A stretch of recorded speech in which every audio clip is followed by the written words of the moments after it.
Mental hospitals don't always want to help you, as read from r/LetsNotMeet. I'd like to preface this by saying that not all mental health professionals are terrible people. Good doctors and medication have saved my life.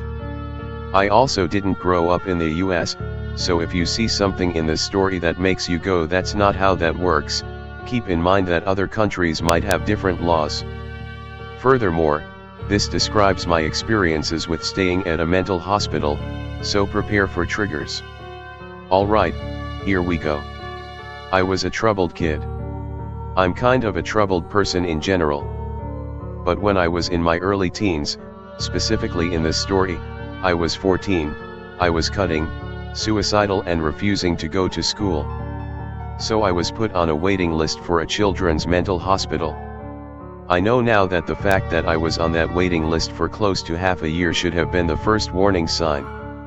At the time, I enjoyed being on sick leave from school, which basically meant I got to play The Sims until 6 in the morning for 5 months straight. But when I had to pack my stuff to actually go to the hospital, I, of course, didn't really want to go. I wanted to get help, don't get me wrong, but the idea of being away from home for 6 weeks, which is the standard time they take to analyze and watch you to give you a diagnosis, after which you can choose to pursue treatment, scared me. I arrived at the hospital in tears, my mom carrying my suitcase for me. The nurses noticed that obviously didn't want to stay. "Are you here of your own free will?" the doctor asked me. I shook my head. They just shrugged it off, saying they could get a judicial decision forcing me to stay there. I never go to talk to a judge, I never got to defend or explain myself, and as far as I know, my parents didn't talk to a judge either. A judge glossed over my medical history and then signed a piece of paper that forced me to stay in this hellhole for 6 weeks. The contents of my suitcase were searched and I remember feeling like I had just arrived in prison. The first terrifying thing happened on my first night. As a cutter, my arms were in horrific shape. When wounds heal, they itch. I scratched open some of my old scabs, and when I went to the nurse to ask for a bandage, everyone went nuts. In their eyes, I had purposely harmed myself. Which they couldn't prove, but okay. So what do you do when a 14-year-old mental patient harms herself? Talk to her? Try to help? Nah. You take away all her jewelry, a necklace from my mom and a bracelet from my ex-girlfriend, who, at the time, I still had very strong feelings for, and send her off to the timeout room. For 24 hours. The timeout room was a small room with a big window that could just barely fit a bed. If I had to use the bathroom, I had to ask a nurse to accompany me. And, no joke, at one point I was in the bathroom, with a nurse standing guard in front of the door. She asked if I was doing okay and I sarcastically responded with "No, I'm cutting myself with the toilet paper." She goes "Really?" and rips open the door. Fucking Christ. All of my clothes, including underwear and PJs, were taken from my room and kept in the front office for the time I stayed in the timeout room. So whenever I needed clothes, I had to go up to the front office to ask for them. But apart from having to ask for clothes and bathroom trips, I was completely left alone in that room. No one ever came to check on me. Getting out of the timeout room wasn't a lot better. For the first week or two, I had horrible stomach problems. I would get up multiple times a night to use the bathroom, which, by the way, you didn't have one of in your room. You had to walk down the hall to the bathrooms. Because my stomach kept me up all night, I would often not get enough sleep and end up sleeping through the day, which led to me not taking part in group activities. And instead of, I don't know, waking me up, I was bitched at that, and I quote, "If I was up all night, roaming the halls, I'd be tired too. What, do you want me to just shit the bed or?" And because I didn't partake in group activities, I couldn't earn outside time. Yes. I had to earn going outside. Even just sitting on the front steps with a nurse right next to me had to be earned.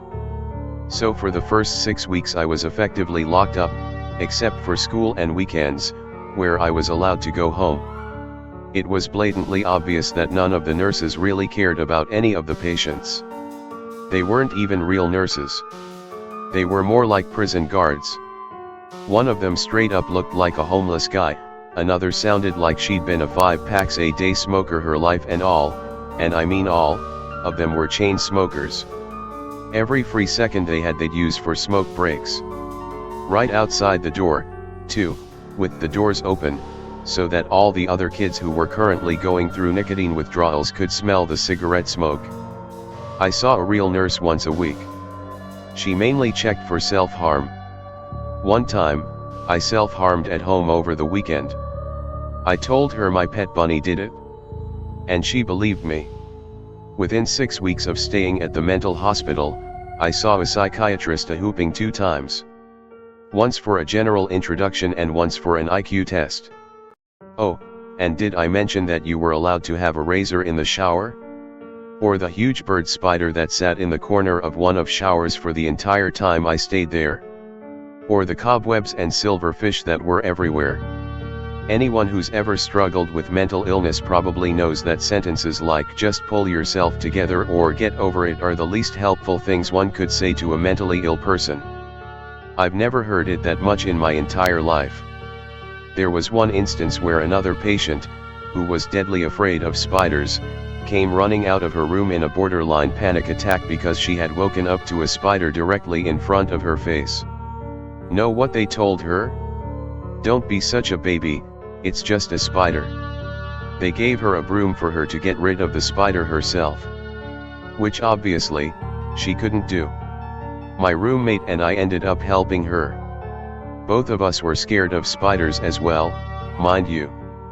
But possibly the most outrageous thing happened on my second to last day. Someone had told the guards that I had smuggled in a razor blade. So they pulled me out of breakfast and searched my body from top to bottom, stripping me naked, with the door to the nurse's room wide open. When they didn't find a razor blade on me, they tore apart my room. They didn't find one there either, but found one laying on the floor in the hallway. It was even still in its wrapper. I wasn't the only patient who cut herself. As a matter of fact, I don't think there was a single female patient who didn't cut herself. That blade could have belonged to anyone. They had no proof it was mine. But of course it was deemed that it was mine. And despite me not having any new cuts on my arm, I was thrown into the timeout room for another 24 hours. Literally my last 24 hours. And they paid so little attention to the timeout room that a fellow inmate was able to slip a letter with a razor blade inside under the door so I could take out my frustrations on myself. In case any of you were wondering where my parents were in all of this, my mother wanted to get me out of that place as soon as she heard about the timeout room. But since my parents had joint custody, she needed my father to agree to it. My father deserves a "Let's Not Meet" story for himself, but to make it short, he hadn't talked to me in over 4 years but was somehow convinced that I needed help and refused to get me out of there. My final diagnosis from that place? Narcissistic neurosis. I was 14. And to this day, I have no idea how they came up with any kind of diagnosis, considering I had seen an actual doctor a total of 2 times. Additionally, this result was delivered to us, my parents and I, by the head doctor of the hospital, who I had never seen in my life, during a conclusive meeting on my last day. I was offered to stay and start behavioral therapy, but I guess it goes without saying that I politely declined that offer. Every therapist and psychiatrist I have talked to since, and trust me, there's been a few over the last 7 years, have disregarded that diagnosis entirely. Some have even laughed at it. I'm currently diagnosed with bipolar disorder/depression and a panic disorder, and my current psychiatrist has suggested I might suffer from borderline personality disorder. I guess the moral of this story is to always do research on the hospital you plan on getting yourself admitted to. I sure as shit hope I never have to see any of the guards, nurses or doctors ever again. I always get a ton of outright hate and downvotes when I do this, but here we go again anyway. I totally support everything said in this story. The so-called mental health system is an utter nightmare of epic proportions. And it isn't just one state, or one country or any one particular hospital. The entire concept is so far beyond screwed up I can only assume that the small minority of people who are helped by the system must be an accident. Even torturers must screw up once in a while and accidentally help someone they were trying to torture. I directly worked in healthcare security for many years, and a huge part of the job was dealing with the psych patients, and the people treating the psych patients. In almost every single case, the nurses and doctors who were treating those patients deserved to be locked up in a psych ward themselves. This included one psych department employee who so fervently believed she was an alien that she actually changed her last name to accompany her fantasy. The full story of the horrors I witnessed in that psych ward has been posted elsewhere, so I won't repeat the full story here. Suffice to say, I've seen the same problems that psych patients complain about, but I've seen it from the other side of the desk. Not only from an employment standpoint, but also from a personal standpoint. I served in the military and know many people who suffer from PTSD. Do they find any help from the mental health system? Rarely, if ever. Many people I know, including my own father, have committed suicide as a result of various forms of mental illness. Most damning of all, however, is the story of my best friend, who killed himself after being treated in a mental hospital. Despite the official story, I know the truth that he killed himself because that mental hospital basically ruined his life. I don't blame him, knowing what kind of things they likely did to him in there. People hate hearing this stuff. Nobody wants to believe that the noble nurses and doctors whom they worship as saints could ever possibly do anything wrong. Maybe people just don't like hearing information that contradicts what they have been told to believe their entire lives. Or maybe nobody wants to deal with the fear of thinking that they might be on the receiving end of this kind of treatment one day. Whatever the case, I've witnessed this world for myself and I know what it is really like. I'm paid to watch what people do when they think nobody is watching. And the stuff that nurses and doctors do when they think nobody is watching is just about the worst stuff I've ever seen. I generally think locking people up is usually rather counterproductive. Unless someone poses a threat to themselves or others or is so deluded that they can barely live anymore, I would always recommend outpatient therapy and medication over a mental hospital. When I got out of the hospital, I was worse than I ever was before. On top of that, it's where I met my emotionally and mentally abusive ex who I wasted close to 2 years on. I have finally found a psychiatrist who gets me. I finally got diagnosed with bipolar disorder a few months ago after 3 years of me suspecting I might be bipolar, and I'm on a shitload of pills now. And as negative as that might sound, it has turned my life around. I went from 80 pounds to 110, and from not leaving the house on my own for 3 years to being able to take short trips on my own, like going to the mailbox or the supermarket. Medication, if done right, can save lives. But there's so many doctors who just don't listen to their patients. I used to take liquid Fluoxetine and it was great, but they stopped producing it in liquid form. So I got prescribed pills. Swallowing pills is something I've been unable pretty much all my life, and I only recently got the hang of it with the help of Pill Glide spray. So I crushed the pills up and put them in water. I think that made them lose their active ingredient, or something. Either way, the pills did nothing for me and I went on a rapid downward spiral. I saw a psychiatrist after losing 20 pounds and considering suicide on a daily basis for half a year. She told me to just learn how to swallow pills. I asked if she could, at least, prescribe me something for my frequent panic attacks. Just have a glass of cold water. Okay. Fuck you too. This reminds me a lot of my own mental hospital story. My father was the reason I finally broke. He faked suicide, classic behavior of his, other than molesting children, and I went crazy. Fast forward to where my school counselors found out I was a recovering cutter. They tried to force me to sign a paper that basically said if you cut again, we're putting you and your brother in separate foster care. Of course I refused to sign such bullshit, and got stuck in a mental hospital where I watched the kindest people abused the most, and I also watched the nurses giggle when they saw a family being torn apart by social services. I had to write how I felt better, how much everyone was helping me, when in reality I was getting worse. My mother used that experience to emotionally abuse me further. Mental health system is a joke. They made me want to die more and taught me not how to feel better but how to hide it better. I saw my first therapist when I was 9. I was 21 now. I never got better, only worse.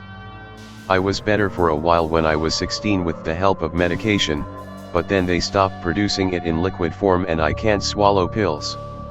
I went on a rapid downward spiral and my doctor told me to learn how to swallow pills and to just have a glass of cold water in case of a panic attack, which, at that point in my life, were a daily occurrence. I started getting on the right track a year ago. I saw a new doctor who prescribed me new meds, one of which was liquid and the other is a disintegrating tablet. My old doc told me liquid meds weren't an option, which helped a bit. It wasn't perfect but I was at such a low point in my life that gaining 10 pounds, being able to take the trash out on my own and not having 5 panic attacks every day was huge progress. Then I moved to the US and after my husband got a job that provides medical insurance, I found a psychiatrist and got my medication adjusted. I'm on 4 different meds now but wow, I haven't felt this good in literal years.